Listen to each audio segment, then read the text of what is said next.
Hi to our podcast audience and to our online listeners. I've got a favor and an offer to ask you. If you are subscribed via Apple Podcasts, take a moment to write a review. A, we love to hear your feedback. It inspires me and the crew tremendously. And B, we'll put you in the pool that could get included in an upcoming show. Want to hear your review on the air? What do you say? Now, on with this week's show.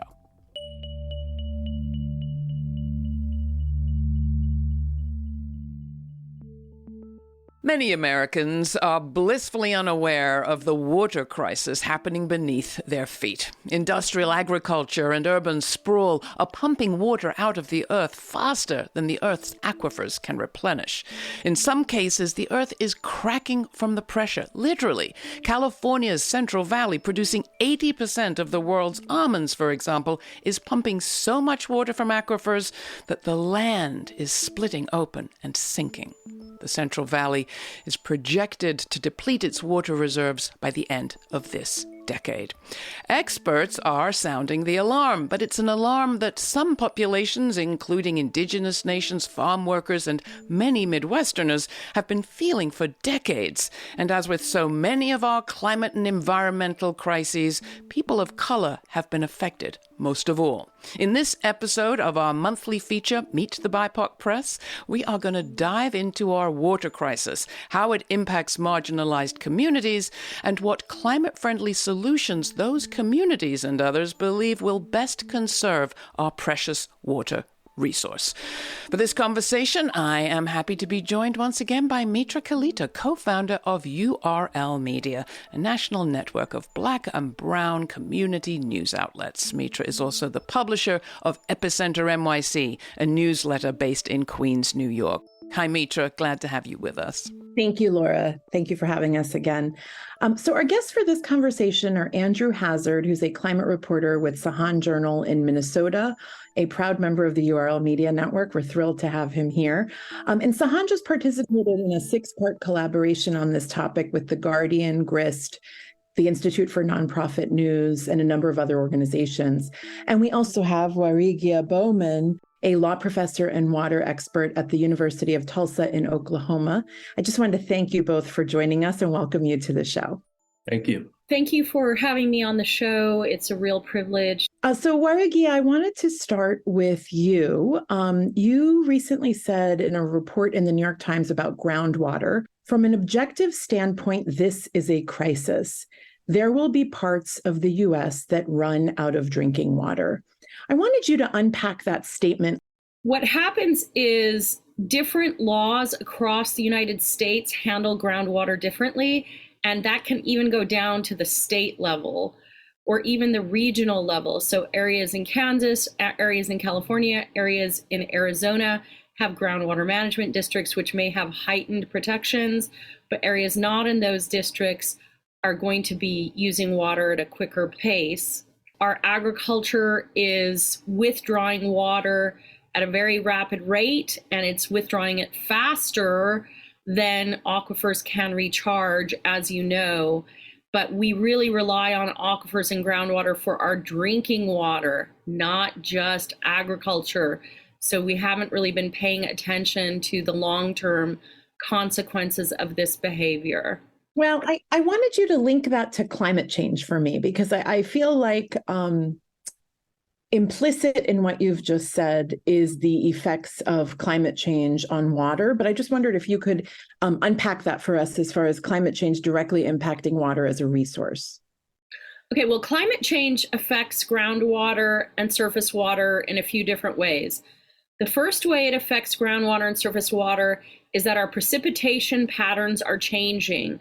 And farmers are very dependent on traditional rainfall and snowfall.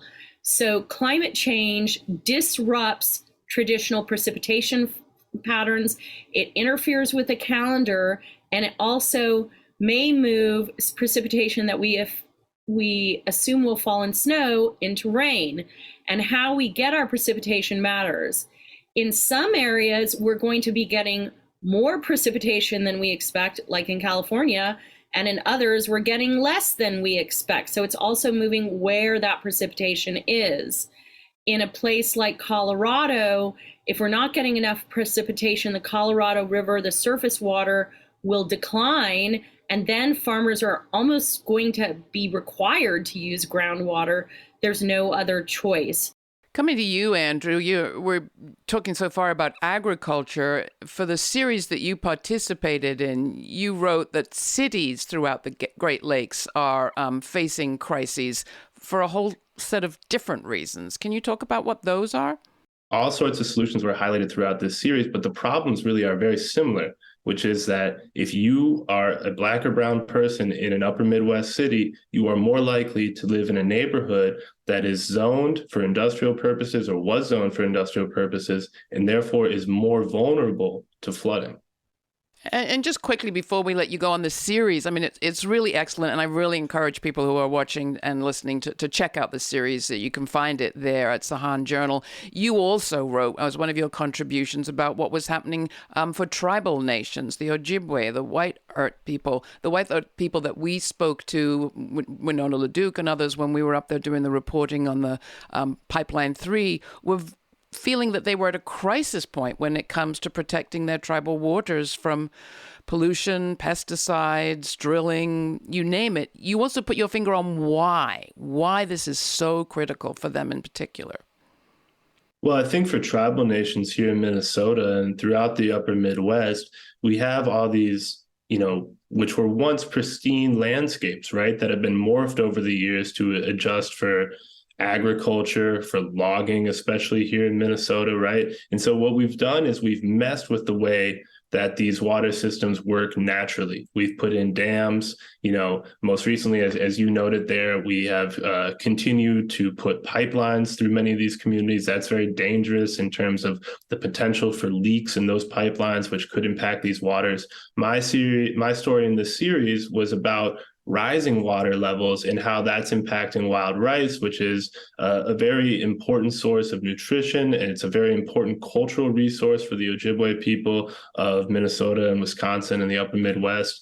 And rising water levels due to increased rainfall, that makes it harder for wild rice to seed. And if these water levels are too high, then these tribal nations cannot plan for their traditional harvest, right?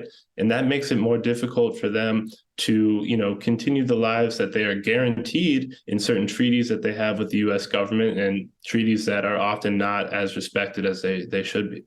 Warigia, you've certainly written about this through the lens of the communities that are most affected. Poor communities tend to live on housing that is overlying these heavily overdrawn aquifers. And we've heard about fissures in the earth, so probably lots of subsidence, land falling, houses cracking, roads cracking, architectural destruction. And then, as Andrew has said, on the coast of Louisiana and Texas and Florida, where we have subsidence, we're going to have more flooding, more saltwater intrusion. The freshwater saltwater interface will be disrupted as saltwater flows into the gaps in the aquifers as they're overdrawn, which means it's going to be hard to get fresh drinking water for those poor communities that live in the bottoms. So often communities of color live in the bottoms on coastal areas. And then obviously people in Miami of all ethnic groups are just going to have a hard time, finding housing as flooding increases. And this is going to be a problem all along both the East and the West Coast over time. But fresh drinking water is increasingly endangered for all communities. We've been hearing both too much water and too little water. Are we talking about the same problem, or one problem that might solve the other problem? Is it that we have a groundwater problem that could be solved by some of the flooding and runoff that Andrew was talking about?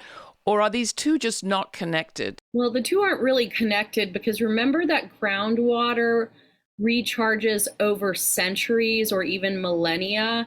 So we're excited to have, a lot of water in places that need it, but that short-term impact will be on reservoirs, and it may help surface water. But heavily overdrawn groundwater is still going to be overdrawn. Maybe it will recharge a little bit A lot of people are floating the idea of recharging groundwater with flood water. Groundwater is very pure. It's glacial water. It's deep below the earth. So there is a real risk of contamination if you recharge. Now, this is a controversial topic. Not everybody agrees on my position that I just stated there. But, we can help by having reservoirs above ground where we can fill them with flood water. That can reduce pressure on the groundwater, but it isn't enough to solve the long-term or medium-term problem of overdraft of aquifers. So the runoff of Chicago won't help the aquifers in Arizona, just to clarify. Right. Even though there are parts of this country that have excessive water, that doesn't necessarily mean that it's going to be a solution for the areas in this country that are becoming drier, seeing their resources drained out, unfortunately. Could you tell us a little bit more of the lens that Sahan has brought to reporting on water and climate change? For me, as a climate reporter, I think it's my responsibility not only to raise the fact that there are major issues facing our society due to global warming caused by the burning of fossil fuels, but also to highlight that there are people that are really working on solutions to these problems and that are trying to be at the forefront of not only solving the issues, but on elevating and putting those solutions toward these communities that are sort of on the front lines of it or who are being impacted the most. And I think that's where the real challenge is, for us as a country. This is the Laura Flanders Show with your host, Laura. It's that time of the month for our Meet the BIPOC Press episode in partnership with URL Media, a network of media owned and operated by people of color. Laura is joined by co-host S. Mitra Kalita, URL co-founder and co-founder of Epicenter-NYC. Today we take a closer look at the U.S. water crisis that's affecting many Americans and putting communities of color especially at risk. Joining them are Warigia Bowman, a professor of the University of Tulsa College of Law, and Andrew Hazzard, a climate reporter for the Sahan Journal that's dedicated to reporting on communities of color in Minnesota. You can find a link to that 6-part series Sahan Journal participated in, along with other independent news organizations, at our website, lauraflanders.org. That's also where you'll find all of our Meet the BIPOC Press episodes archived. This show airs on community radio and public TV stations across the country, and it's available as a free podcast. You can also watch the show at lauraflanders.org. While you're there, please take a moment to subscribe to our newsletter. Subscribers receive information on all of our streaming events and web exclusives, including the full uncut discussion from today's show. Our conversation continues, but first here's Yela Mama by Eat My Butterfly, featuring Las and Sibu Manai from the Climate Soundtrack album, produced by DJs for Climate Action.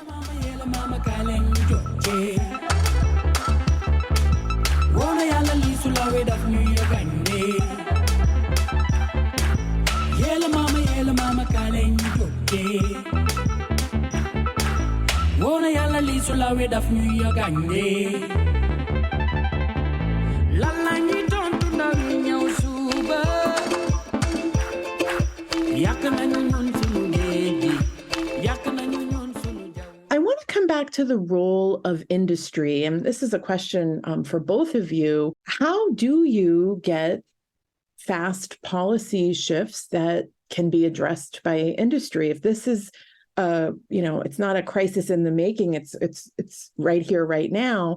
How can agriculture be adjusted to be more sustainable? Should we be changing the food and the crops that we grow? I just want to make sure that from an industry perspective, we're also getting to some of the solutions. Yes, we should change the food and the crops we grow.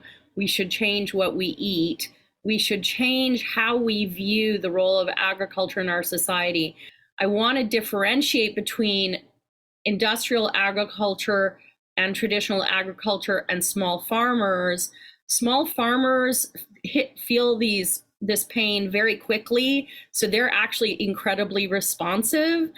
Industrial agriculture is growing some crops like corn and alfalfa that are largely intended to feed cattle. So let's think about who are we feeding? Who are we growing these crops for? Are we using groundwater to grow crops in the right part of the country? If you look at some of the heavy irrigation, it's occurring in southern Arizona, which is probably not the right place for us to be growing most crops. And we also are withdrawing quite a bit of water in the panhandle. And if we're doing that for crops like cotton, that's something we can rethink. I don't want to be overly simplistic, but I do want us to look at small farmers. What do they say? Indigenous farmers, what do they say?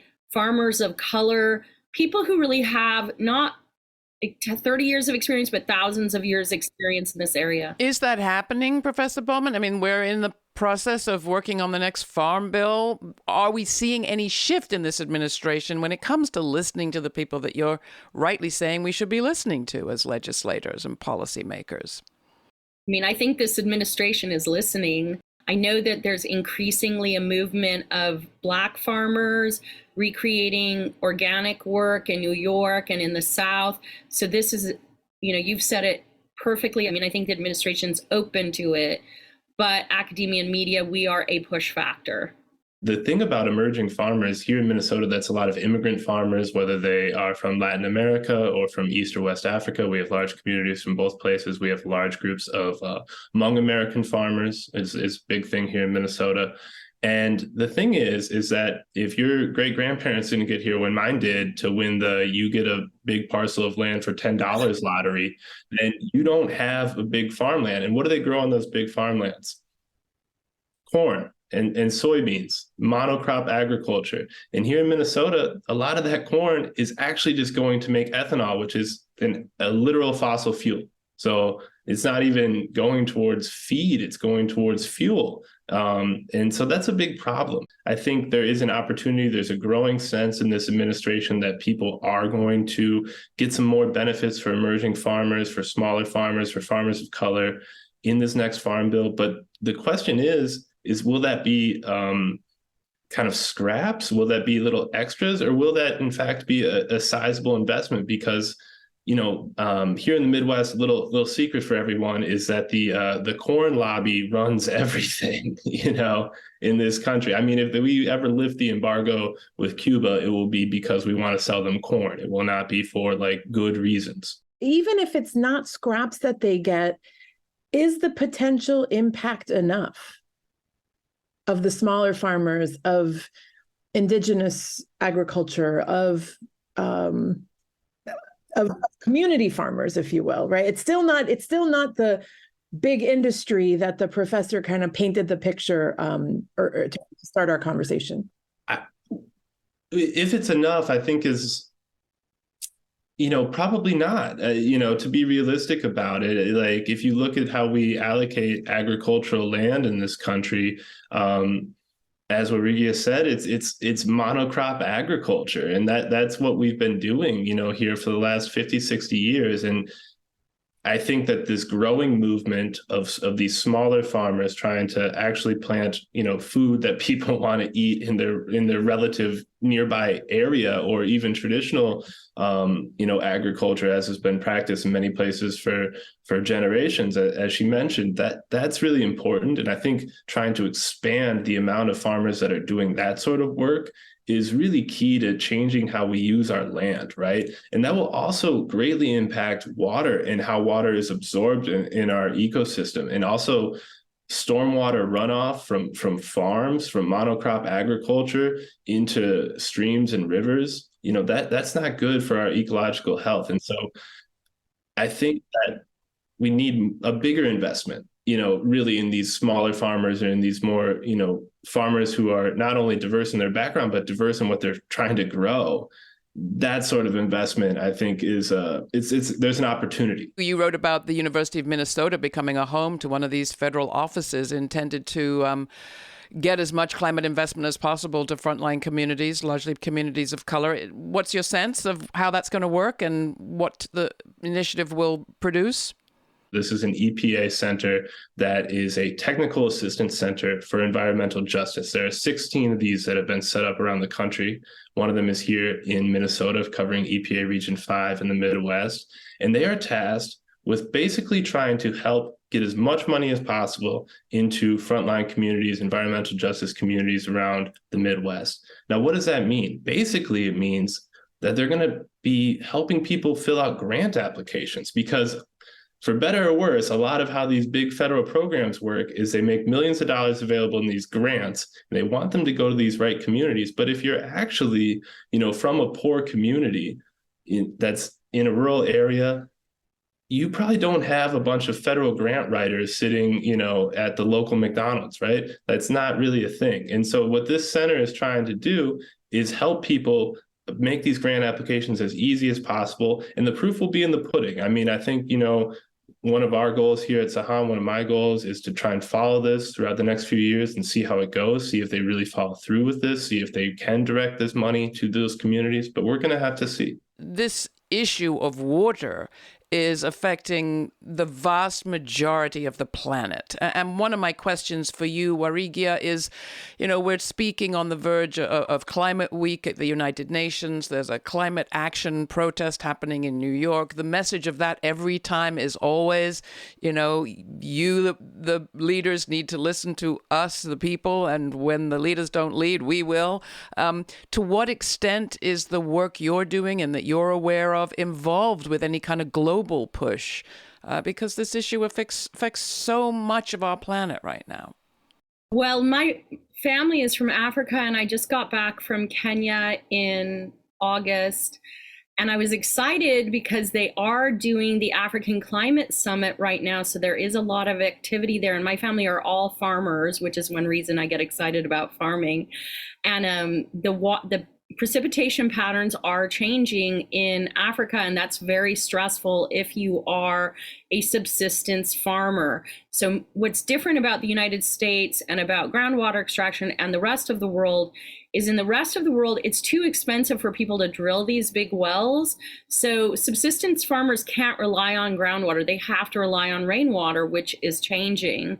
So we do definitely have, lots of inequality. It's also, even in the United States, subsistence farmers cannot afford the top of the line agricultural techniques or equipment, and they may not be able to afford a $50,000 well to get down to the deeper water. So these are areas where we can use the Farm Bill in the US to help small farmers and help organic farmers and help minority communities. Globally, I mean, we need to be in conversation with those communities. It's going to be hard to get them resources. The US federal government doesn't like to give a lot of foreign aid, but certainly people are doing amazing work. Wangari Maathai, the Nobel Prize winner, her work started from protecting a park. So she went out and said, we're going to not cut down the trees. So people power can be immensely powerful.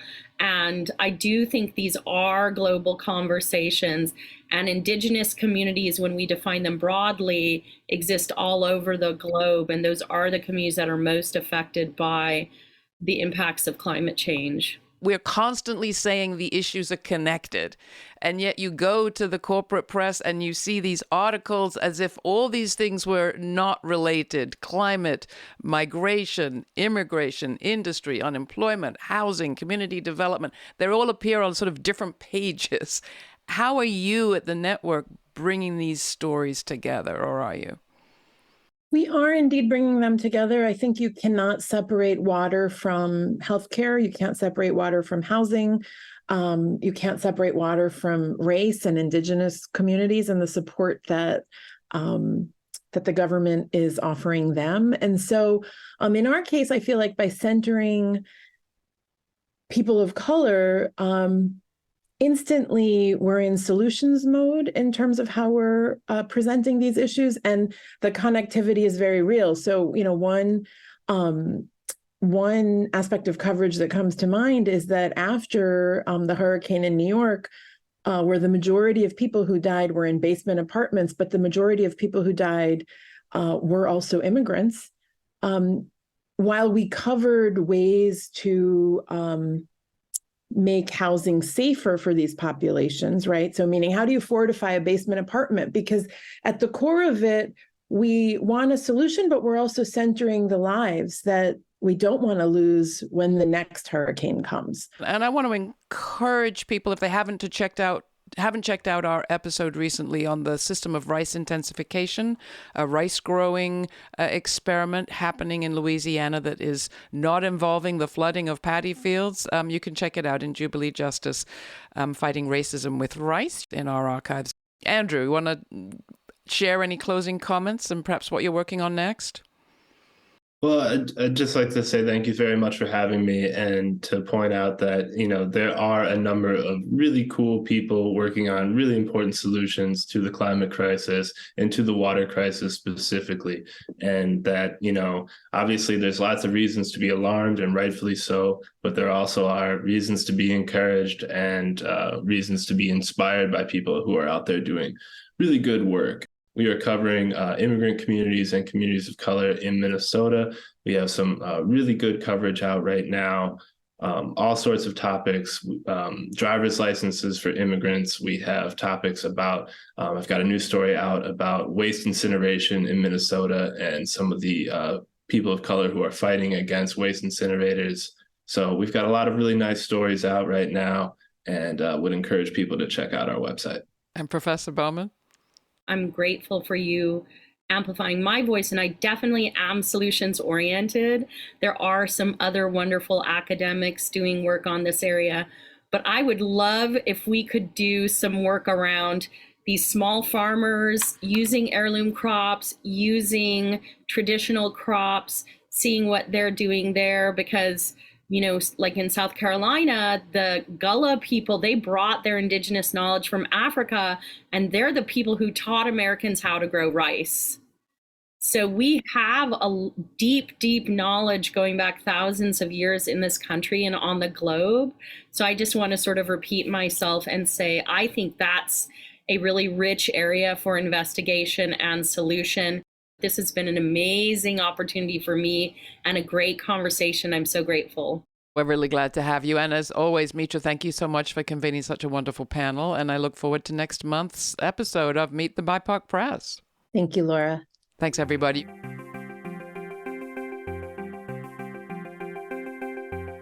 For more information on this week's show, check out our show notes posted at patreon.com/The LF Show. That's also where you'll find an invitation to watch the premiere of each week's show on YouTube and chat in real time with me. That's Sundays, 11:30 a.m. Eastern Standard Time.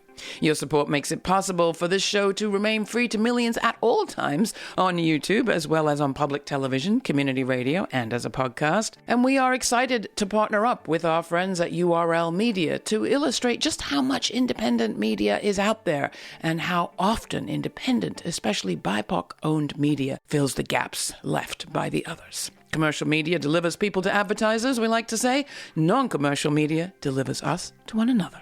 Join our team by becoming a monthly Patreon supporter or make a one-time donation at lauraflanders.org/donate. Thanks for listening. This show's produced by yours truly, Laura Flanders, with Sabrina Artel, Nat Needham, David Neumann, Jeanette Hernandez, Sarah Miller, Rory O'Connor, and Jeannie Hopper. Major funding for this program is provided by the Novo, Park, Ellen Poss Family, Hisuku Wilson Foundations, the Schumann Media Center, Rising Fund at Tides, Kim Connor and Nick Groombridge, Jane Fonda, and listeners like you. Thanks for listening. Thanks for contributing. Thanks for your ideas. Stay kind. Stay curious. Until the next time, I'm Laura.